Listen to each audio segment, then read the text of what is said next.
MIL stole my collection of vintage skeleton keys to sell at pawn and buy herself a new phone, Part 1. MIL is insanely entitled. And my wife's enabling of her has made our marriage very hard at times. MIL has come to us for money a lot because she keeps spending herself into a hole since she's a hoarder and a shopaholic. Her house is full of garbage, junk, and unopened stuff she never uses. The house is rodent-infested too. She has one semi-clean room in the whole building. And it's the master bedroom. She's mocked it up like a little studio apartment with a futon to sleep on and use as a couch, an entertainment center with TV and streaming, and a makeshift kitchen consisting of the adjoining bathroom, a mini fridge and a microwave.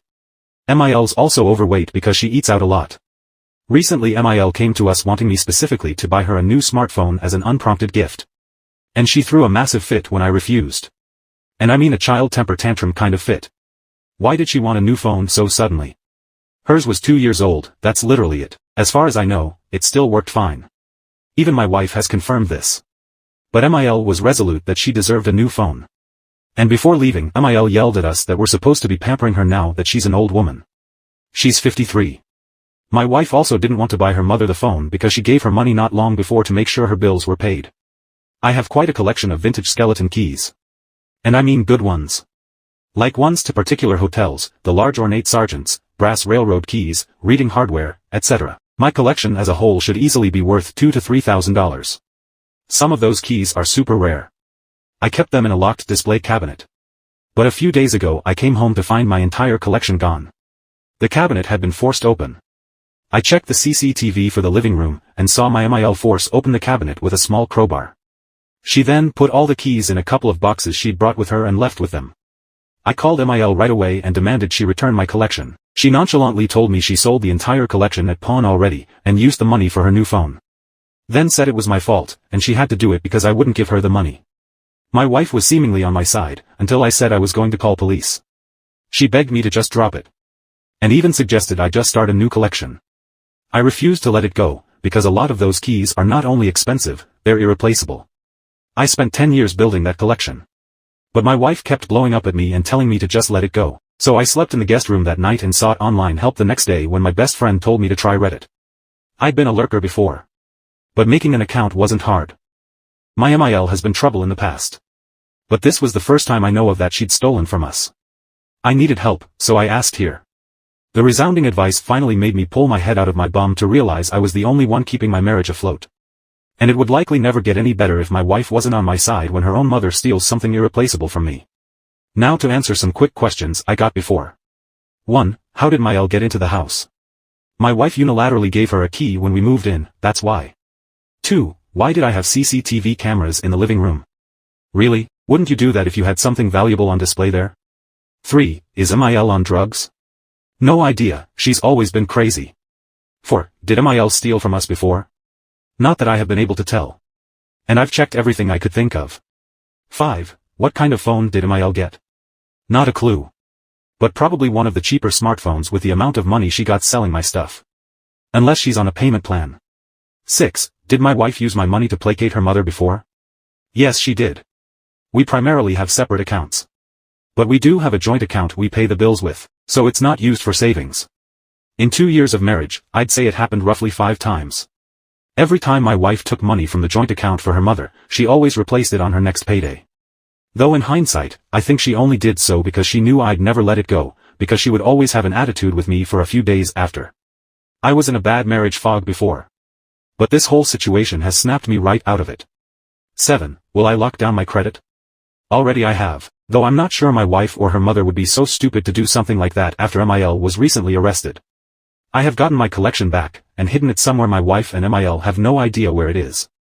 I'll provide more detail in another post tomorrow.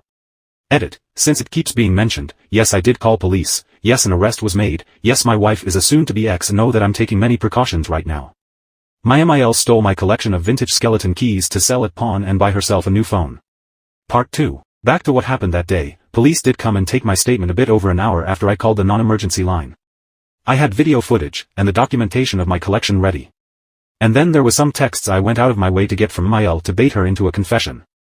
I wanted as much evidence as possible so she couldn't lie to police. When I texted her demanding she get my collection back, she actually LOL'd and told me not a chance. And even boasted that she thought I was a pathetic son-in-law, and my key collection was tacky anyway. I told her to at least tell me what pawn shop she sold the keys to so I could go buy them back, and how much they paid her for them. And the dimwit admitted it all right away with glee in text. I had everything I needed for the police before they even showed up. The cops took the whole matter more seriously than I thought. I was worried they'd call it a civil matter since the thief was my MIL, and she had a key to the house. But they arrested MIL before long. And police went to the pawn shop before it closed to retrieve my collection. I got it all back from police after a couple of days. And for the moment I've put the collection in a safe secure place that no one can get to. The pawn shop pretty much gave up the entire key collection to police right away like it was a bag of hot potatoes. Though I scrutinized every important key brought back, as far as I can tell it's all there. That was a huge sigh of relief. I took time off work and barely slept for 2 days because of this ordeal. Also, the cabinet MIL broke into is pretty much a loss since she mangled the lock and doors prying it open. Thankfully it wasn't an antique, and just something I got used for $50. So I'm just going to take it to the dump sooner or later. From her texts before, I found out MIL sold the whole collection to the pawn for a whopping total of $300. For a collection of hundreds of antique keys valued at $2 to $3 grand as a total, that low number felt like a punch in the gut to me. Likely the pawnbroker knew how valuable the collection could be as a whole. I mean, it's not like hitting a jackpot or anything. But money is still money. Especially when a dumb little lady walks in with a box of goodies. Anyone else hear Mr. Krabs laughing? Anyway, the cost of repayment to the shop was supposed to be on MIL, but my wife paid them back out of our joint account instead. From what the shop owner said, MIL told them the key collection belonged to her deceased husband. And she was sick of the whole collection sitting in storage. So they believed her. But just to be clear, she's not a widow. Her husband divorced her and left the state around 15 years ago. MIL lives off Social Security and food stamps. She also holds garage sales every few months. And she often demanded our soda and beer cans so she could get the deposit money recycling them. MIL doesn't drive, she gets around on an electric scooter that tows a bicycle trailer. She lives in a long paid-off house, and she would not be having money troubles if she wasn't overspending every month. And she always counts on my wife to pick up the slack when she comes up short. My wife and I got in a huge fight when she got home because I had her mother arrested. But I told her I'm done with her enabling of her toxic mother. I said I was changing the locks ASAP and banning her mother from the house. And I also said that either we got marriage counseling, or I'd be inquiring about my options for separation from an attorney. I thought my wife would beg me not to do that. But instead she just called me horrible, packed a suitcase and walked out to go to a motel. I just sat on the couch and let her go. She repeatedly looked like she was waiting for me to ask her to stay. But I didn't. In the morning she texted me she'd be bailing her mother out, and wanted me transfer her the money to pay for it since I was the one who got her mother arrested. When I said no, all I got back was a sarcastic, wow, and that was it. Not too long later I had a gut feeling and checked the balance on the shared bank account. And my wife had taken out a lot of money. I wasn't sure if all that was needed for bail, so I called the pawn shop later. The owner confirmed my wife had come in and paid him back the $300 that he'd paid her mother for the keys. He was also quite angry and said he didn't want any of us in his shop ever again. I understood his anger, and weirdly enough had a fairly long talk with this guy. And he understands now that I'm not part of the crazy. I tried to call and text my wife for hours. But she didn't answer. That evening I managed to find her. I knew which motel she'd likely go to, and I was right. It was both cheap and not far away. I found her car, and then figured out which room she was in. She looked positively shocked to see me when she opened the door. I confronted her about the money she'd used from our shared account. She basically said that since I refused to pay her mother's bail after I was the one who had her arrested, she got the money from me another way. Then smugly stated she wasn't paying that money back into the shared account this time, and told me that's the karma I get, before shutting the door in my face. Then said through the door she'd call the cops on me if I didn't leave. The smug look she'd given me reminded me of nasty teenage girls when they get their way. It really ticked me off. I already knew my marriage was pretty much over. But that night it really sank in.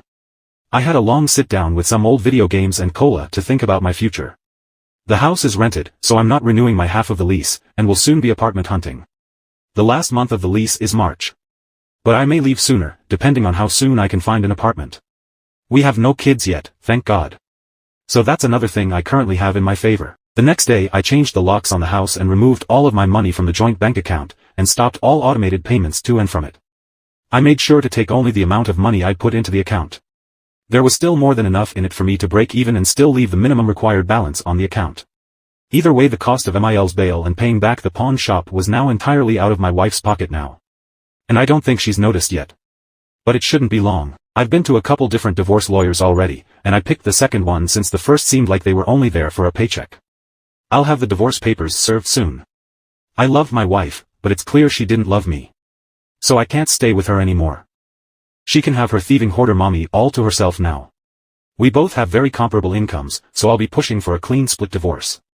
This woman didn't deserve me, and I fell for her act. She didn't want a husband, she wanted an insurance plan. I'll be clear on this, I won't be changing my mind about divorce. My soon-to-be ex-wife can beg and love bomb all she wants, if she even bothers to.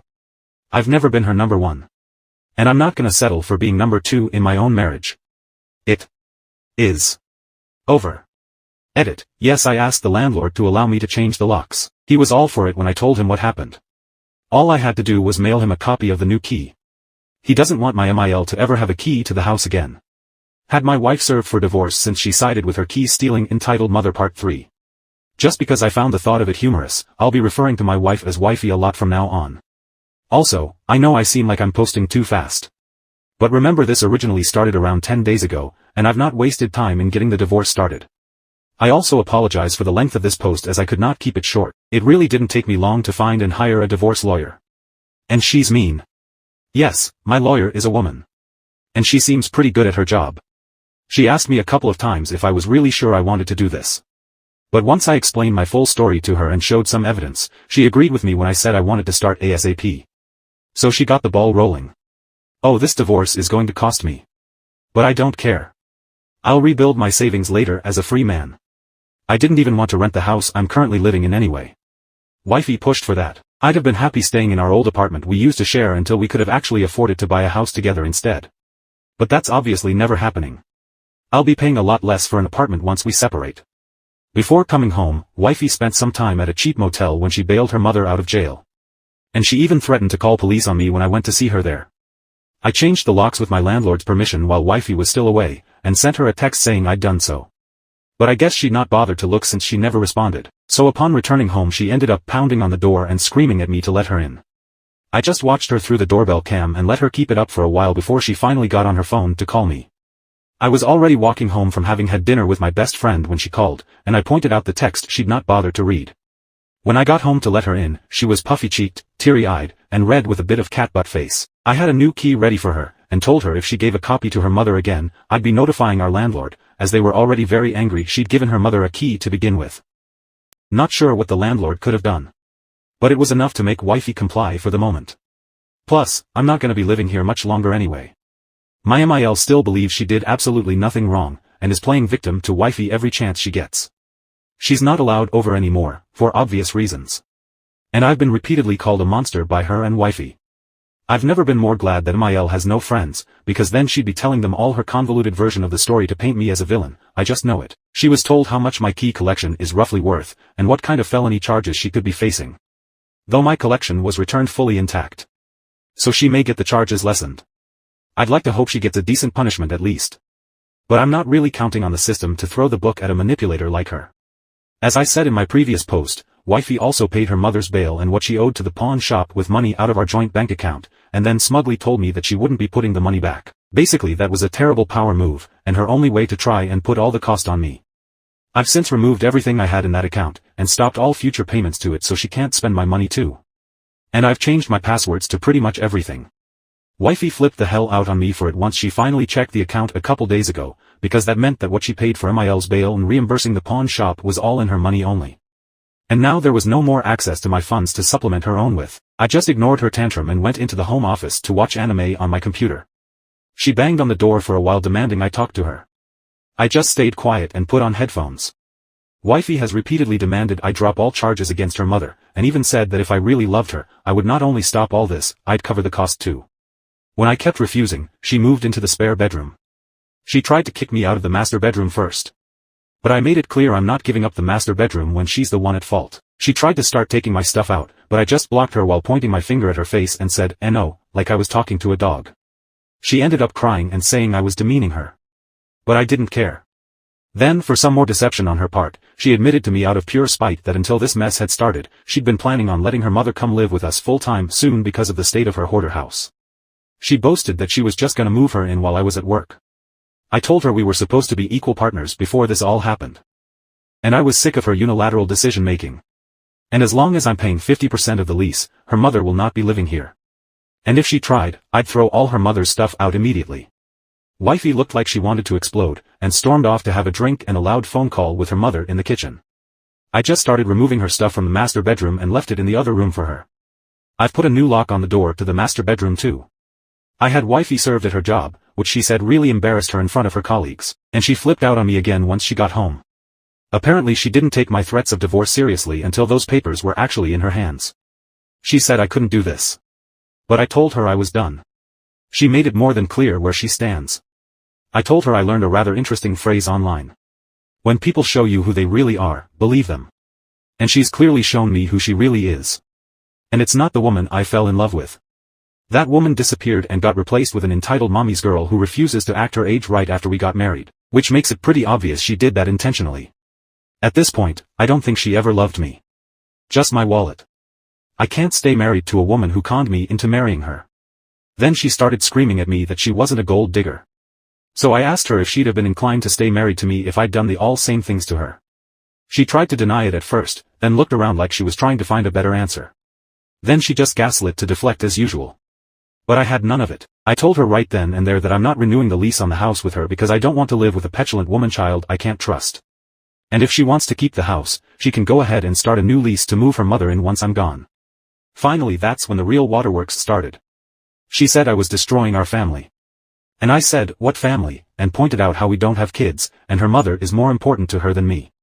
We have no family. Then I just walked away. She loudly cried in the living room for hours, but I ignored her. Now she's giving me the hardcore silent treatment, and won't look me in the eyes. I'm actually enjoying it. Which just seems to make her angrier. As an added bonus, I warned my current landlord about wifey wanting to move her mother in. I gave him all the details I had about MIL, the state of her hoarder house, and how much of a deceptive mommy's girl wifey is. And warned him that if he let my MIL live in any property he owns, she would turn it into an utter disaster. He thanked me for telling him, and is now not going to let wifey renew the lease on her own if she tries. He'll be advertising the property soon. Wifey has no idea yet, and likely would have only just barely been able to afford the house with her mother's help anyway. One more thing. Yesterday someone warned me to take my name off the joint bank account entirely so I would not be on the hook for any overdraft. I took that to heart and went to the bank to get it done. Only took a few minutes to do it, and the bank is 10 minutes away by car. All good now. I've been working from home lately, so I had the time. All statements from the account were already printed and given to my lawyer too. So I can wash my hands of it. Edit, I don't know if it's the same rules everywhere. But the bank had no problem removing my name from the account as a cosigner when I pushed for it. There were no debts on the account, and had plenty more than the minimum balance. The bank likely did tell wifey. But whether or not she knows I did it, it does not matter as she's currently not talking to me. Edit 2, I've noticed a few comments pointing out how it was completely unnecessary I pointed out my lawyer is a woman. Looking back on it, I did write that like a complete jerk. I was just rather excited in the moment about it. No, that's not an excuse, I acknowledge that. But how quickly this lawyer helped me just made me so happy. I'll make sure not to sound like such an idiot when speaking of her again from now on. The reason why I'm so broken and vindictive now. Part 4. Let me be clear on some details. I've been told many times that I'm condescending, twisting things, acting like a douche, etc. Well, apart from how hot-blooded I got from all this, I'll tell you about the crap I dealt with before coming to Reddit. My wife used to act very different around me the 3 years we were together before getting married. She was kind, regularly scolded her mother if she did anything bad, didn't expect me to help her mother with anything either. She acted like she was perfect around me. Her mother was also a lot kinder and more apologetic toward me before I married her daughter. She was, believe it or not, kinda a sweet lady. Apart from her being a hoarder, I used to be very sympathetic towards her. And I hoped she'd get better. But things only got worse after saying my vows. As soon as we were back from the honeymoon, my wife and MIL were very different. Things became very their way or the highway, and I was treated like the bad guy by her and her mother for even having a different opinion on something. They regularly ganged up on me when they wanted to make me wrong about things. Wifey became a total brat, and was acting like a rebellious teenager at home. Our bedroom life became pretty dead too. In part because I get migraines, but also because she was never in the mood. We hadn't been intimate in 4 months before I even posted in AITA here. I have a bit of a low drive, so it didn't bother me too much. But she rarely initiated unless she had something to be happy about. Wifey remained her other self outside in front of people. She just took her mask off at home once she trapped me in this marriage. I've already explained the smug bratty attitude she had towards me when she used our shared bank account to pay her mother's bail and reimburse the pawn shop, and then acted like that money would be out of my half of the account. Or about her smug attitude when admitting she'd been planning to have her mother come live with us without asking if I thought it was okay. I can't take it anymore. She's made unilateral decisions on so much these past few years, even giving Mil a spare house key was all her. And that's what got my collection stolen. And before Mil stole my collection, I just shut up and took the abuse from them both like the good little boy they wanted me to be. Why? Because I thought I was in love. I was deep in a marriage fog. But then people here pulled me out. It feels like I'm married to a spoiled teenager that wants to tell me to talk to the hand if I even want to have a frank discussion about anything unless we're in public. I get that this behavior has been deeply ingrained into her by her mother, but she refused any sort of counseling. If she'd agreed to the counseling and believed the counselor would have agreed with her, I'd know she'd need help. But the way she acts tells me she knows exactly what she's doing, and doesn't care. I didn't even want the house we're living in. But wifey made it her hill to die on. I wanted to save so we could actually buy a house in a few years instead. But she wanted to keep up with the Joneses. And distance from her mother wasn't a factor. Our old apartment was actually closer to Mil. Wifey just really wanted the house, and practically said it was happening whether I liked it or not. Sure, the extra space was nice. But I had to buy most of the new furniture. I'm miserable here. That's why I got so hot-blooded. And many here think I'm going scorched earth. I'm not. I could have actually done far worse. All I want is out of this house, and out of this marriage. I am regretful that I had my wife served at her job. That went too far. But that's one of the few things I regret in this situation. And please, don't blame that on my lawyer. That decision was all me. I wanted some payback, and I made a bad call. But I can't undo it now that it's already been done. Wifey is still giving me the silent treatment. And we've been acting completely indifferent towards each other. I'd be completely fine if it stays this way till I can move out. Some history on my past and of my nasty mother. Part 5. Since I've mentioned being NC with my mother since before meeting wifey, I thought I'd give some history as to why. My mother is a thieving self-victimizing control freak, and a Karen long before people called them that. She makes scenes in public, openly hates animals, repeatedly tried to get meals comped for acting like food or service was terrible, is both a liar and thief, and had a revolving door of boyfriends in her life. And her favorite lines to me were things like, "Life isn't fair, you don't have to like it, you just have to do it, I'm not asking, but telling," and "Does this look like the face of someone who cares?" I think that paints a fairly clear picture. Also, don't think of this as some long sob story. I had a poor but constructive childhood where I learned to make do with what I had. Growing up I didn't have a father. Guy died when I was a toddler from an overdose. So my mother raised me. I didn't have any paternal grandparents, and I lost my maternal ones at a young age. They were seemingly good people. So how they had someone as nasty as my mother is beyond me. After they died, I only got occasional familial support from other relatives. And it wasn't much because they didn't like being around my mother. My mother also kept moving us farther away from them. I eventually learned that my mother used me as emotional blackmail to try and make them give her the thing she wanted. As a result, I never got close to any of them. Even now we barely speak. To be fair to my mother in one way, she worked her ass off to keep a roof over our heads at a job that paid minimum wage. But it meant she wasn't around during the day much, and she spent a fair amount of her spare money on booze after covering the bills. She openly told me many times while drunk that she hadn't wanted a child, and she hated being a parent. When she was around, she was most often inebriated, and made me do any chore she could think of to get me out of her sight, unless I willingly went outside to do something else. Rain or shine, night or day. I was outside a lot when she was home. Even slept outside sometimes. I built forts nearby out of scrap, tree limbs and refuse, and those provided some needed fun and shelter on many occasions when I wanted to be away from my mother. At first they were just leaning shelters built against trees. But one day I got a better idea. I'd found a discarded shovel, and started digging a hole in the woods near my apartment. I must have spent weeks working on this fort. It was my crowing achievement back then. The hardest part was digging the hole. But I must have gotten it at least 5 feet deep, and maybe 8 feet long. I built a roof over it that used a couple of support beams. I used rope and screws to hold it together. Then I covered it over with multiple layers of any discarded plastic and plywood I could find. I confess though that this idea was not original to me, as a kid at school told me he and his friend built a similar fort. Only they didn't have to make theirs out of trash. I piled the dirt from the excavation on top, and made it into a small hill. Kinda like a hobbit house. I even planted moss and grass all over it. When inside, I kept picturing myself as Bugs Bunny. The hardest part was hiding the door, because I couldn't cover it in leaves while I was inside the fort. I made makeshift ladder to get in and out. And the door covering the entrance was a piece of old plywood I tried to make look as filthy as possible. The fort worked pretty damn well. Even kept the rain out. I even had a makeshift bunk to sleep on. I was around 11 when I built this thing. And I told no one about it. But alas, we moved to another apartment about 10 miles away a year later. I went back to my old fort by bike once to check on it after a few months, and found an unfriendly homeless guy living in it. I couldn't even get back the stuff I'd hidden there, and called it a loss. The next apartment wasn't so close to woods. So I didn't get the chance to build another fort like that. And as a teenager, I managed to get my hands on a tent I used occasionally. Thankfully, as I got a bit older, my mother started not coming back for around 3 days at a time on average, and I had peace. So long as there was food for me to eat and things for me to do, I was fine. From the age of 7 onward, I no longer had babysitters because one of my maternal grandparents had passed around that time, and the other was too sick to help with anything. Both were pretty sick in their final years. I had to get used to being home alone in a stuffy apartment with no AC and not a lot to do when not at school. My mother never had access to a car of her own. We were bus people unless one of her boyfriends gave us a ride. I think from the age of 8, I was essentially taking care of myself, getting myself up for school, making most of my own meals, etc. I pretty much lived off cereal and microwave dinners at home. At school I qualified for free lunch programs that were for less fortunate families. Yeah, my mother played that system for all it was worth. We always lived in the cheapest apartments in not-so-savory neighborhoods. We never had cable or home internet.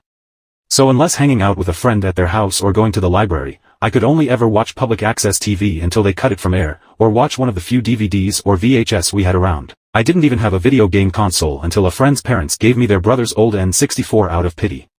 Back at that time those consoles weren't worth half a damn. So they gave it to me for free, along with some games and an old TV they no longer used. For things to do, I regularly scavenged the garbage in the dumpsters in the apartment complexes around the area for anything I could use or play with. I found clothes, toys, a BMX bike, a radio Walkman, and a few movies on DVD and VHS that way. Including some XXX ones, if you get my meaning. I really had to hide those well. Sadly, people mostly only threw out bad movies, so I didn't exactly get to see a lot of blockbusters unless they were unwanted VHS. I surprisingly found a fair amount of Legos. Those really helped keep me entertained. I did find video game cartridges on an occasion. And often sold them to a game store because they were for consoles I didn't have. But I was very lucky to find an N64 game a couple of times. But if I remember right, they were sports games that I didn't find interesting. People threw out books all the time too. But I've never been much of a reader. When my mother found out I was digging in garbage, she didn't even try to stop me. Instead, she told me to grab any aluminum cans or beer bottles I found too, and then recycle them for the deposit money. That became the closest thing I ever had to an allowance. During that time I also frequented the local dollar store for small things I needed. Any usable clothes I found that fit were just thrown in the wash and worn. I also learned how to sew to mend tears and popped seams in clothes from a young age without help. At school I could never let on that I had clothes I found in garbage. My friends knew though. And they kept the secret. Funny thing is, people threw out a lot of surprisingly good clothes. I don't know if they were just wasteful, or what. Can't tell you how many shirts and pants I found that were just missing a button. I just sewed one on and started wearing them. I didn't care since I had something to wear. But as I got older, I started getting thrift store clothes too. I don't think I ever bought any new clothes till I was in college. I even sewed up holes in socks. I also had to teach myself how to fix a bike. People in the area threw one out at least every few months. And sometimes even just dumped them in a ditch. I found basic tools in the dumpsters from time to time too. So I was able to have a functioning bike that I started riding to school. Till some a-hole stole it anyway. All because my mother wouldn't let me bring the bike into the apartment. One of my friends later gave me their old bike, along with a length of chain and a padlock to keep it from getting stolen. So I was able to use that bike for a while instead. I was cooking for both myself and my mother starting around the time I was 9 or 10. She saw me making myself breakfast one morning, and from then on I was cooking for her too. As I got older, I never really cooked anything more elaborate than making spaghetti though. Whenever I went out with my mother, I was expecting her to make a scene in some way. I considered it a good day when all she did was complain. She got us thrown out of places a few times with her entitlement. She often treated strangers like they owed her something, and even pretended she knew things she really didn't, because she could never stand to lose an argument. She was also a blatant thief. On the rare occasion we ate out, she'd take a glass or some silverware from the table and hide it in her purse. And they'd become part of the dishes back home. She regularly swiped little things in stores too. She was clever to grab two of something, and then carefully drop one in her open purse while putting the other back so the CCTV cameras wouldn't notice. My birthdays were generally skipped over by her too. My mother didn't even celebrate her own. She was one of those people who tried to be forever 29 after hitting 30. Since I'd become somewhat self-sufficient, my mother repeatedly told me I was being so productive that she had more money for herself. But strangely enough, as I got older in my teens, she suddenly pulled a 180 and started to act nicer, and even tried to infantilize me. Which got very creepy. One day when I was around 14, a boyfriend she had at the time dumped her. She was repeatedly trying to cling to me for hours, and kept kissing me on the face. She'd never done that before, and it openly disgusted me. Then she started calling me baby all the time. Which I eventually had a big fight with her about. She'd gaslight me and call me a bad son, and then I called her a bad mother for never being there for me. She screamed at me to get out. I didn't come back home for 2 days. After that we had a fight every single time she called me baby, till she finally stopped. I got a part-time job at 15, and my mother demanded for me to use all of my earnings to contribute to the rent and bills.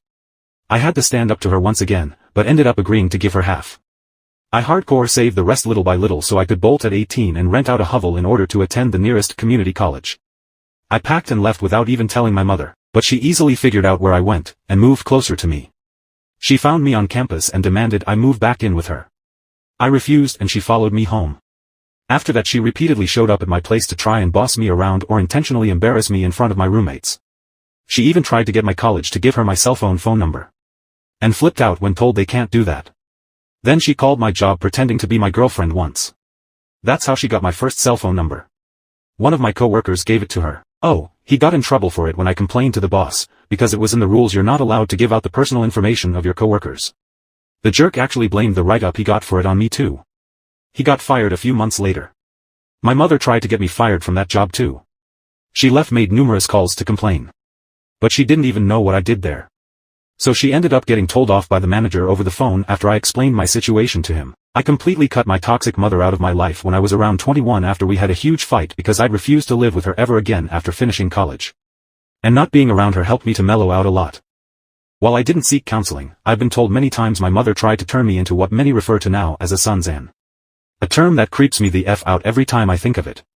But the majority I've told this to think my mother started infantilizing me because she suddenly realized she needed me more than I needed her.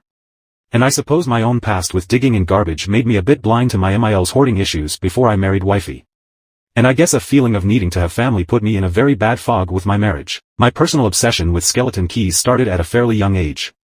My mother took me into an antique store with the boyfriend she had back then. I saw a display with lots of keys for sale in it. The boyfriend offered to get me one. But my mother refused to allow it and told me they were just old junk. I kept wanting one though. I started keeping modern keys I found from time to time, and I got a bunch of can opener keys. You know, the kind that opened cans of Spam. I had a whole ring of them. My mother found the keys and threw them all out. I had to beg her to at least let me keep the can opener keys. Which I was barely able to get back. After becoming an adult, I started collecting skeleton keys. At first it was very slow, and just keys from a local antique store. But once I was out of college and got a good job, I started buying skeleton keys on eBay. And that's primarily where I've bought them since. When my nasty coworker gave my cell number to my mother that I was trying to cut out of my life. Part 6. I spoke before in detail about my mother. Just know she's an extremely awful person I'm glad I have nothing to do with anymore. But this is about Ted. A coworker I used to have when I was in college and working part-time in a warehouse. Unlike me, Ted was a full-time employee. But he didn't act like it. We were about the same age though. Ted was a snoop. He loved gossip, and he loved to look for things. Ted also spent long periods in the bathroom listening to his MP3 just to avoid working. The first time he got written up was for bringing XXX material to work, and reading it out in the open while on break. He called it BS, and said our manager was a prude. But no one else sided with him about it. The second time Ted got written up, it was because he gave my cell phone number to my mother. She called my job pretending to be my girlfriend, and Ted gave her the number without question. How did he get it? All employees had their numbers written down by the manager. Most of the employees were part-timers like me. And employee turnover rates were high.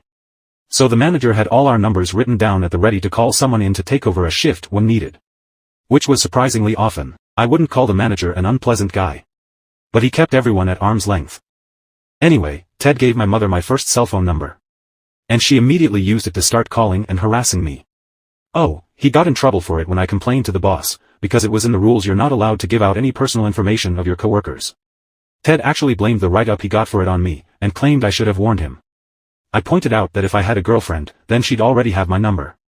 She wouldn't need to ask a stranger for it.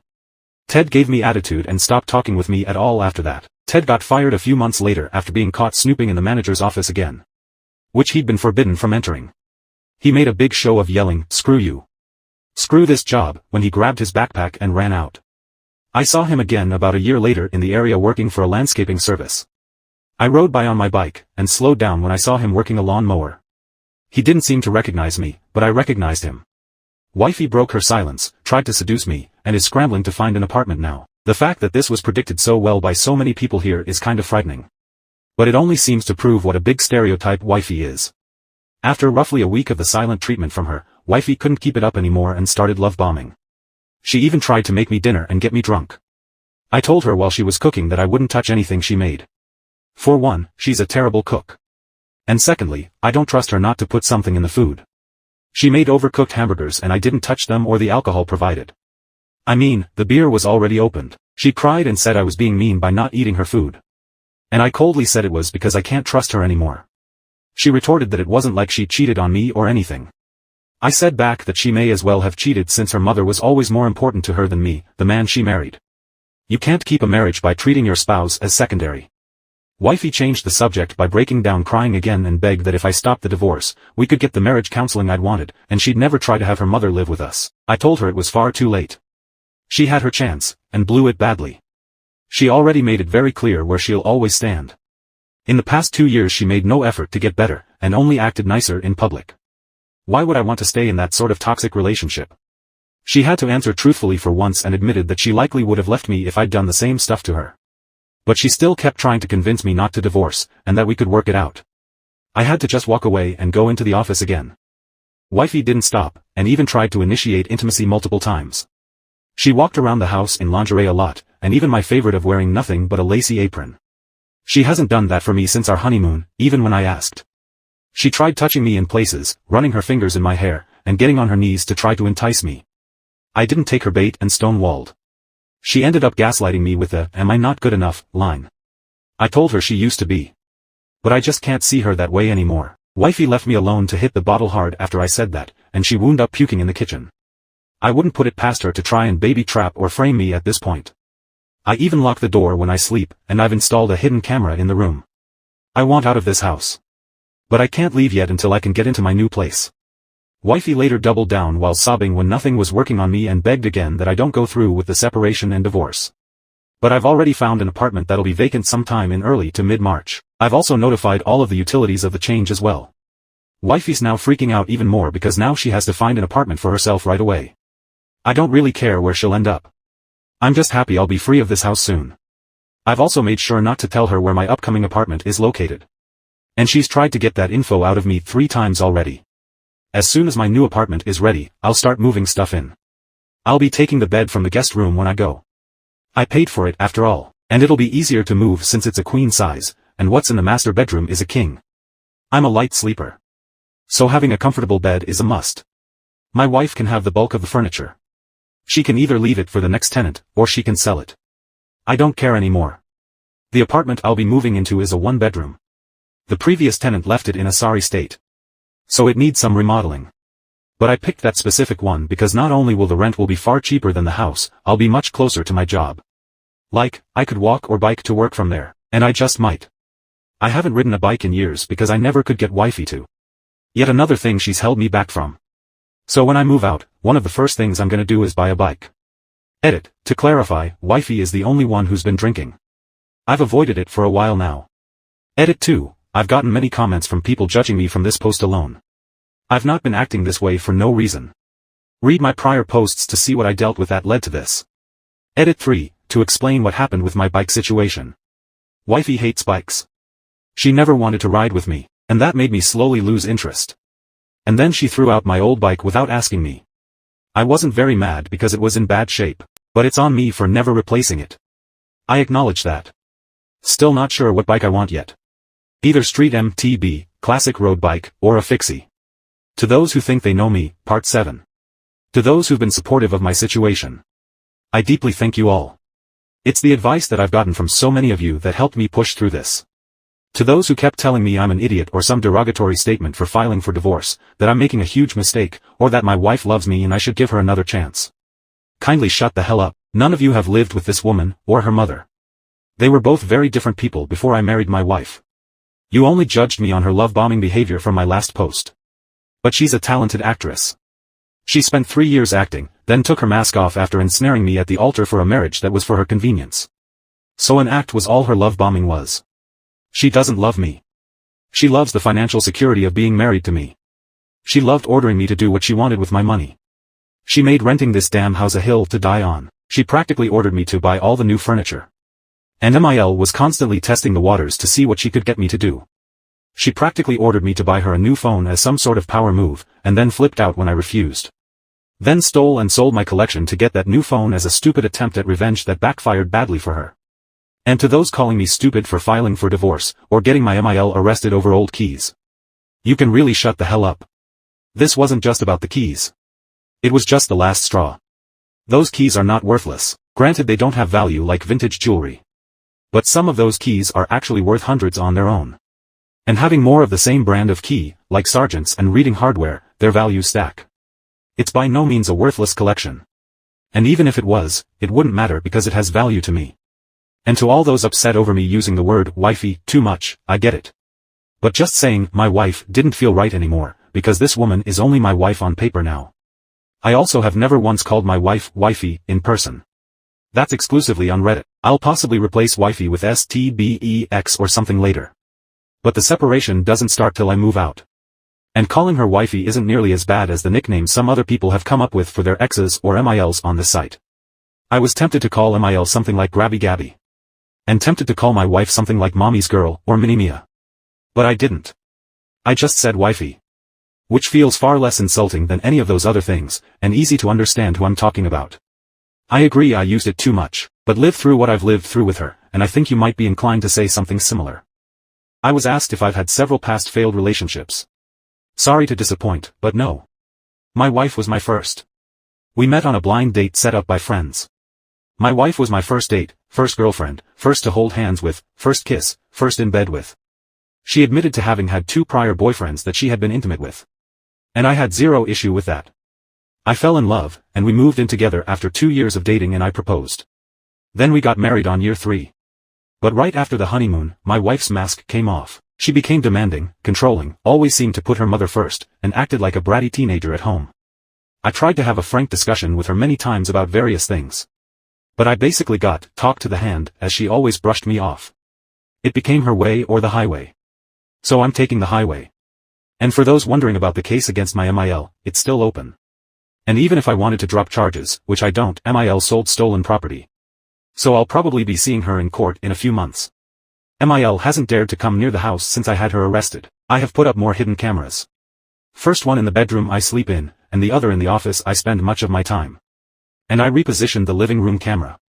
I haven't cooked anything in the house since wifey came back from the motel. I've been mostly surviving off canned and store food. The store food being things like salads and roast chicken. And I only use disposable plastic utensils. I also eat at my best friend's house a fair bit. Now on to something new. I noticed no one has asked what my friends think about all this. Well, my best friend and his wife are pretty much 100% on my side. They were there to see how my wife and MIL treated me these past 2 years. I've also got several more friends, men and women, who know what's going on. And they have sided with me. This even includes formerly mutual friends who stopped hanging out with my wife some time ago after they saw what she was really like. However, all of them aren't getting involved. Some wanted to. But I didn't want to make my problem into their problem too. Only my best friend is somewhat involved, and other than advising me to go to Reddit, he's just been helping by storing my stuff till I can move. My wife does seem to have some friends on her side. However, she only says this to me. I've not seen or heard from any of them. Nor do I feel inclined to snoop. It'll only become my problem if flying monkeys get involved. My MIL has no friends. Even my wife confirms this. So she's basically her mother's best friend. My keys stealing crazy MIL passed away. And it's kinda my fault. Part 8. A few months ago I anonymously reported my MIL as a serious hoarder. Someone here commented I should report my MIL's hoarding to the fire marshal, and at the time I decided to do it because I was angry and wanted to get back at her for stealing my collection from me, and making my life hell. MIL had been building a hoard in her house since my wife was a teenager. The house was filled nearly to the brim with rotten garbage, and was rodent-infested. I've actually seen rats there. I made a call to the city from a number I googled. At first I thought nothing came of it as weeks went by. But I guess someone looked into it, because MIL's house was given an inspection. The house was found to be in even worse shape than I thought. It was not only a serious fire hazard to itself and everything around it, and rodent-infested. There were also some exposed electrical wires, a roof leak that's gone unfixed for years that caused bad rot damage and black mold. The outside of the house didn't look that bad, and it was in a neighborhood full of old houses that looked similar, which is likely why no one reported it till I did. My wifey figured out it was me who reported her mother, what with the timing and all. She came home and ranted to me about all the things her mother told her the inspector found, and how her mother was likely to lose her house now. But it was only a matter of time before something like that happened. If I didn't report her mother, someone else eventually would have. Wifey screamed at me that I was a horrible deceitful person. I asked her if she wanted to be the pot or the kettle, then reminded her of all the reasons why we were separating that I ended up losing my cool and ranted at her saying that her enabling of her mother caused this. Her acting like her mother stealing my irreplaceable skeleton key collection I've spent a decade building wasn't important caused this. And her selfish unilateral decision-making and bratty behavior ever since we got married caused this. Couples are supposed to make decisions together. Instead she just kept making them for us both without even asking my input, so I made a unilateral decision of my own for once and reported her mother's hoarding. Which needed to be reported anyway because it's a danger to her and the people around her. I told wifey I was long sick of just sucking it all up all the time and just letting things pass while they acted like I was the bad guy and walked all over me. Her mother would get nothing more from me. And maybe she wouldn't be as crazy once she's no longer living in a house filled with fumes of rotten garbage, rodent excrement, and black freaking mold. Wifey just walked away sniffling and cursing me. Yeah, I know I went too far. I'd been reduced to being just as petty as her. I made that call because I was angry. But I had no choice but to stand by that decision after I'd done it. MIL ended up demanding my wifey foot the cost of cleaning and restoring the house. But she couldn't afford it. From what I heard, MIL went off on her with her demands, and told her to get the money any way she could. Even demanding I pay for it since I was the one who reported the house. She even said to sue me. But wifey told her it wouldn't work. The house was in exceedingly poor shape. Rotten garbage, exposed wires, roof leaks, rot and black mold. No one should be living in that. When wifey tried to tell her mother she couldn't afford pay for the house to be cleaned and renovated, her mother actually attacked her like a wild animal. She hit and scratched her multiple times, and tried to pull her hair out. That's when it happened. MIL had a heart attack on the spot. Going ape on her daughter must have triggered it. Wifey called 911 while looking for aspirin in the house. But by the time help had arrived, her mother had expired. Wifey came home with a police officer in tow for some reason, and was absolutely mad screaming at me about what just happened to her mother. She said this was all my fault. And in all of her ranting, I found out her mother had a weak heart. It's the real reason why she was on disability. The officer had to separate wifey from me, and she fell onto the couch sobbing. I hated MIL with a passion. But I wasn't trying to end her life. I still feel great guilt over this. From what the police officer said, and from what my wifey said, I pieced the story together, and later typed it out, but just couldn't bring myself to post it. I was still racked with guilt. And just had to take a serious break from Reddit. That evening when I found out my MIL had passed away, wifey managed to calm down long enough to speak to the police officer more clearly about what happened. But she also kept shifting between blaming herself and blaming me. I asked her from across the room why I was never told about her mother's heart condition. And she yelled it was none of my damn business. But it explains why MIL used to dramatically put her hand on her chest and cry so many times when she wasn't getting her way. My wifey ended up going crazy in the bathroom she'd been using since we started sleeping separately. She asked the police officer for a moment to herself, then just went crazy after shutting the door. She came out a few minutes later looking angry, but calm. Then told me I was cleaning that mess up. She packed her bags again, and left the house for the motel once more, and told me she wouldn't be coming back unless it was to get her stuff. I was so guilt-ridden that I was hardly able to function for days back then, and had to take leave from work because of stress migraines. I basically spent 3 days on the couch hopped up on meds. But after that I got my ass in gear again. My friends all tell me it wasn't not my fault. I didn't know, and MIL was crazy. Either way what's done is done. And I have to live with it. Sadly there's more that happened, which I'll be telling in another post. Very few were against me in the comments. But I don't blame those that were. Yeah, MIL's heart condition was unknown to me. And I set things in motion by calling the fire marshal. And I understand hoarding is a bad mental disorder. I am guilty for that. I'm not made of stone. But at the same time, my MIL was a narcissist who loved walking all over me and anyone else. Even her own daughter. Yes, I understand it's a scary thing to lose one's home, but if you don't treat your home as a home, and let it turn into a moldy and infested den, then you've let your home down. She was only able to live in one room of it because the rest was so bad. And about a week ago I drove by the property, and saw MIL's house had been torn down. There's nothing but an empty lot now. Guess it was deemed an unsalvageable biohazard. Update to key stealing MIL saga. My wifey tried to defame me. Backfired badly. Part 9. To the people here who kept telling me not to divorce, that my wife loved me, etc. Y'all couldn't have been more wrong. I couldn't even tell who amongst you were trolls, or just naive fools. Some even brought religion into it. I could care less about someone's religious views on divorce. They are not me. They are not living my life. I remember an old example of a rich man saying he knows how hard it is to pay for gas when he drives $1 million car. He can't know the struggle of paying for gas when he has enough wealth to buy an obscenely expensive automobile. In the same way, someone can't claim to know whether or not my wifey loved me just because they didn't live with her or MIL. They did not suffer at their hands. So they don't have valid reasons, so say they knew better. Edit. Just wanted to make sure everyone reading knows this all happened months ago. I did have a break from Reddit for some time for mental health reasons. So if some things seem like they're happening too quickly, it's because this is just speaking of things that already happened. I'm just posting the stories of what happened quickly to get them out. My wifey pretty much admitted to my face that she only married me for the financial security. So yeah, I was exactly right. She spent years grooming me so she could trap me in marriage and walk all over me. And yes, she did have plans to baby trap me as well after I initiated divorce.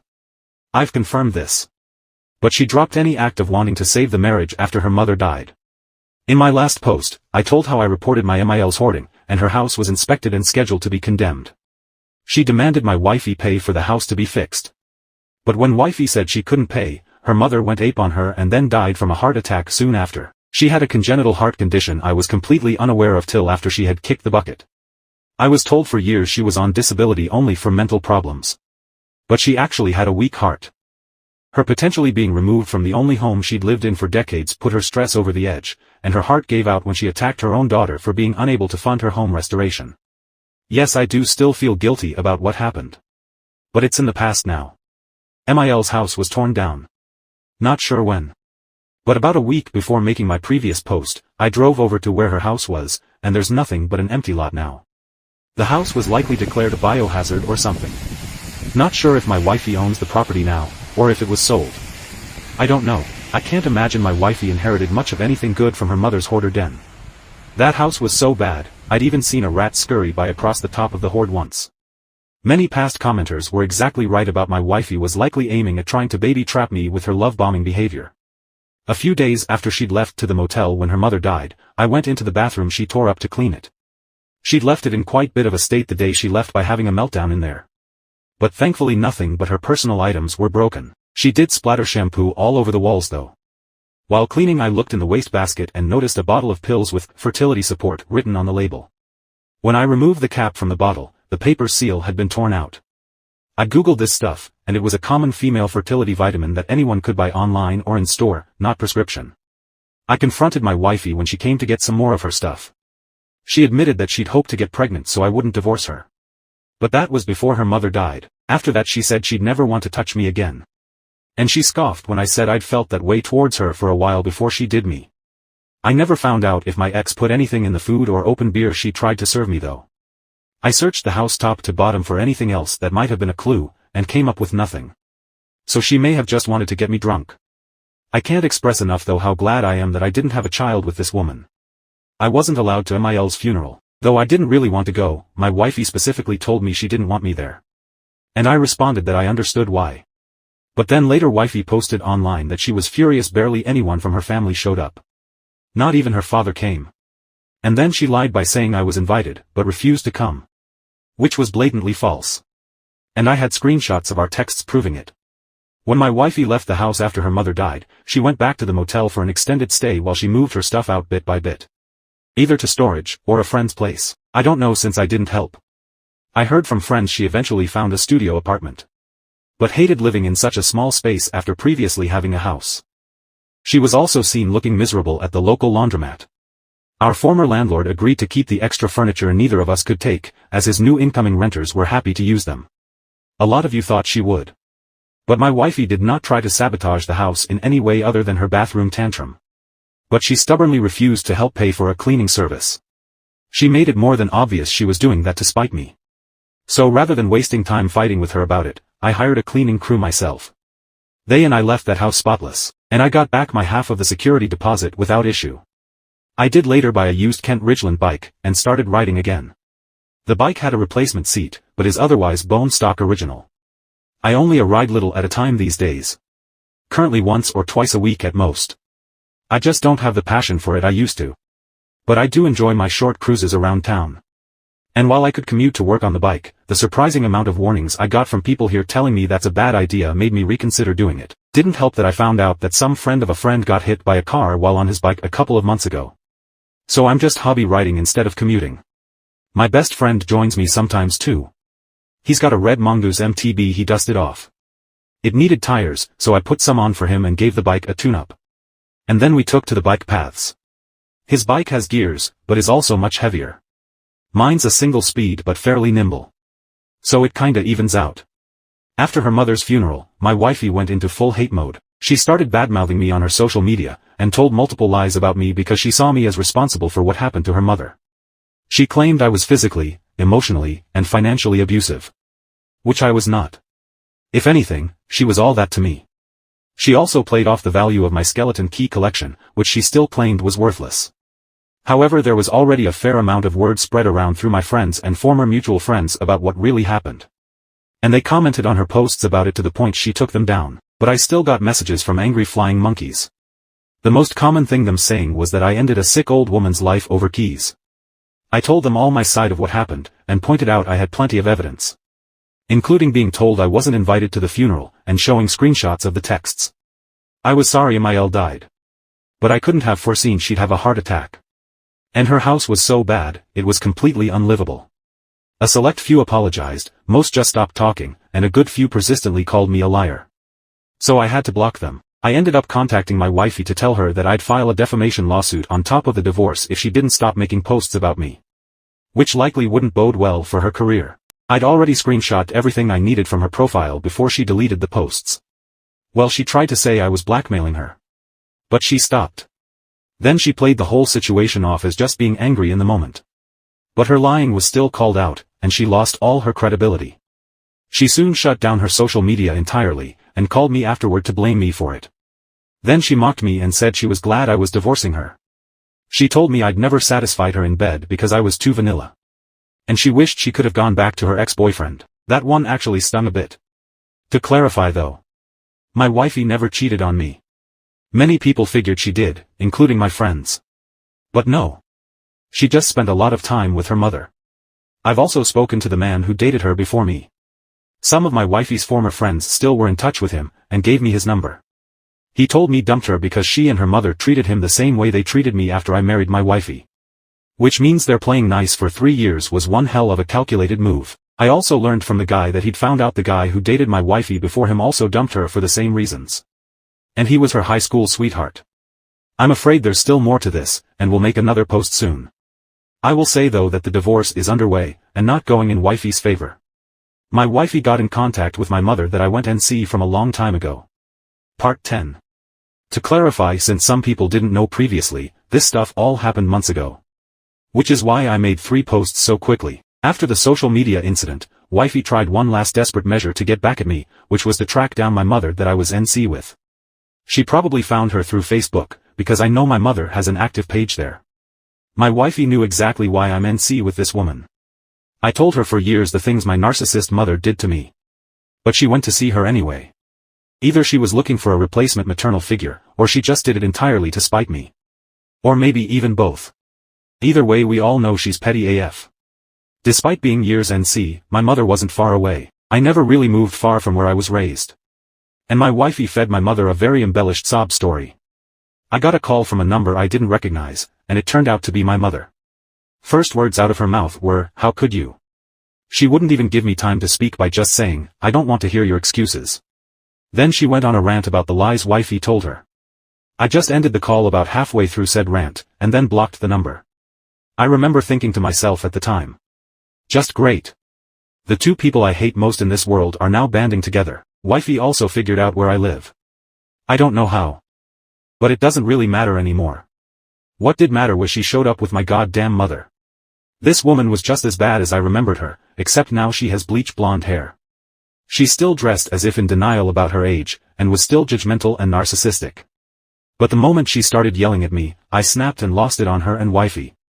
I started ranting about all the stuff wifey and her mother had put me through, and how I wasn't surprised that my own crazy mother would side with a toxic liar like her without even questioning what my half of the story was. I ended up ranting about a whole lot of the stuff that happened. And for once, my mother looked damn scared of me, and didn't even try to counter. I don't know how long I was ranting at them.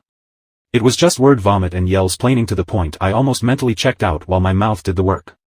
But I told my mother all about the things my wifey and MIL did to me, about the theft of my collection, about MIL's hoarding and the condition of her house, about how she and wifey trapped me in a fake marriage, how wifey admitted to trying to baby trap me, and then bringing my own mother over to try and stick it to me.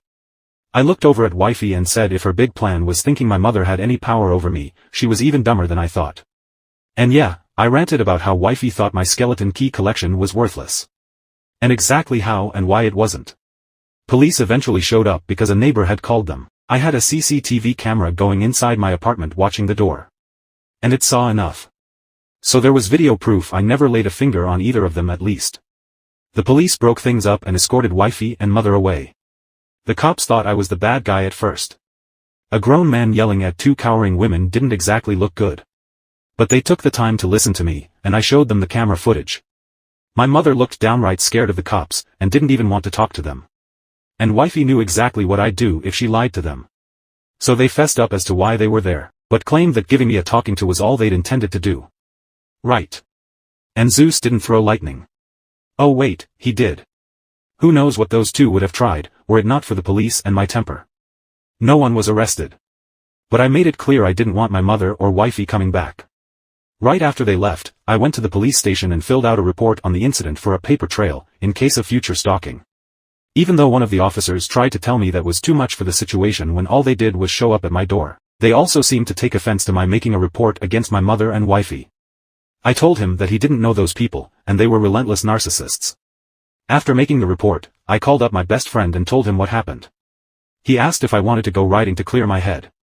And I said yes. And we went out bike riding till our legs were numb.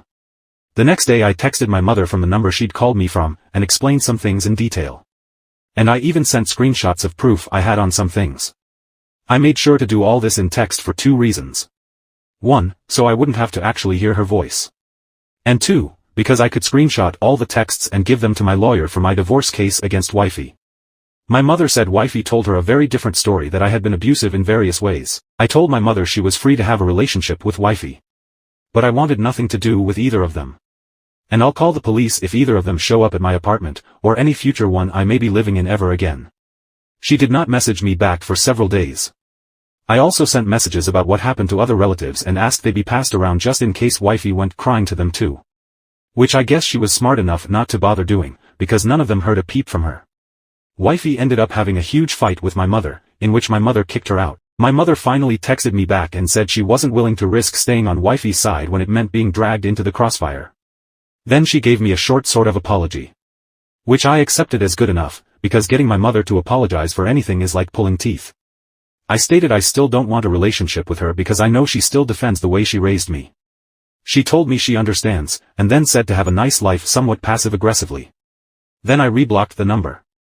Wifey has not yet retained a lawyer for our divorce, then or now. I'm pretty sure she realizes she can't win with all of the evidence I have against her. Every dumb thing she did gave my lawyer more ammunition to work with. She hasn't been fighting back much at all. Not that there's anything to fight over. Our formerly shared bank account and rented house were our only joint assets. But I took my name off the account, and we both moved out of the house. My credit is locked down, I have cameras, and I'm taking no BS from her. I think she may be scared of me now. Not long before I started posting again, she'd moved out of the state too. She apparently got a job transfer, and notified my lawyer she was leaving, and where she was going. But she'll be back whenever she needs to appear in court. So unless something else crazy happens, I won't be needing to update again until after the divorce.